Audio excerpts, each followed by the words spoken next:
We did an episode, the first episode we did that got 50K views. Real life Tinder swiping, it was like 25 guys versus one girl. I reached out by myself, to 1,000 people. Just from my Instagram. This is not the efforts of like a Merlin or a Chan or a Yadu, the other people that were awesome involved in this project, or an Alvin. Just myself reached out to 1,000 people. 26 people featured in that episode.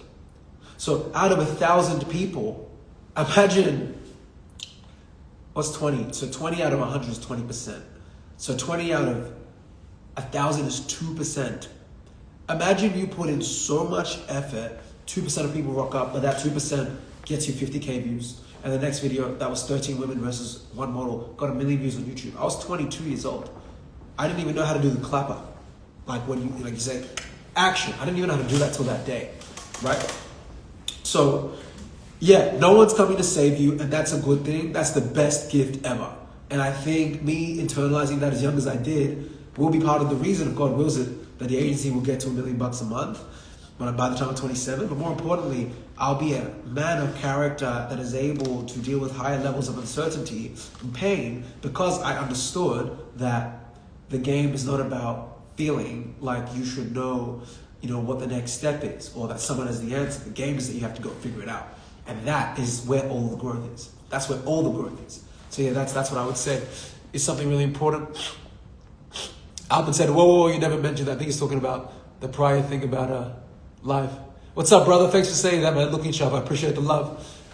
I think bad moments and times when people put you down, those moments will boost you and have creative motivation to do things.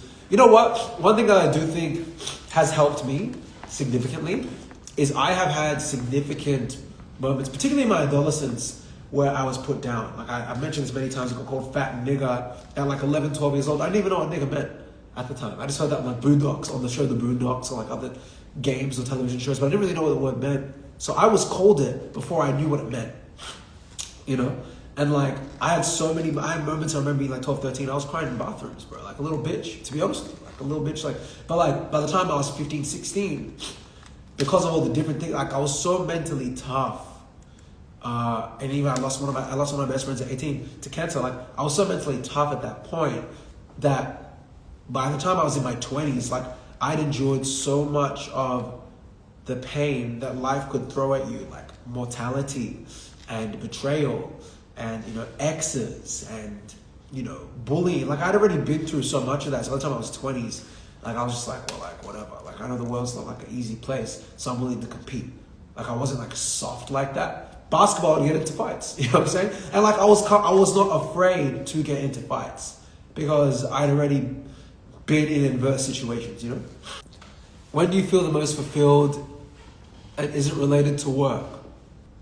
I feel fulfilled when I'm at church. And I know that's probably a bit of a random thing to say, but I mean that because when I'm at church, there's like a grounding. And that grounding is kind of like, okay, like this is not only familiar, but this is beyond this level. Like being a human is one level. Being a billionaire is a level of human experience, but like it still levels as a human. But I feel like when you remember that you are just a mortal being and you're in an environment that is focused on something that isn't so egotistic, because to be a human is to be egoic. You have to be focused on your own survival, which is narcissistic inherently by principle. When you're not focused on that, it's now more, you're focusing on a vibration above what you're capable of understanding. And I think that actually creates a lot of peace. Who can you be 100% real with? God. I could also be, I could be 100% real with myself. I don't think anyone's 100% real with other people. I don't believe that. Like, even if it's their wife, even if it's their best friend, I don't know if you could ever be 100% real with someone, because as a human, it's not, you're like vulnerable. This is the unfortunate reality, and you can read about this in Niccolo Machiavelli.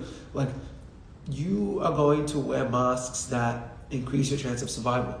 So trying to kid ourselves that we are completely transparent creatures is a lie. And in fact, studies will probably show that people that think that they are overly like super transparent, they're usually the most non-transparent people, right?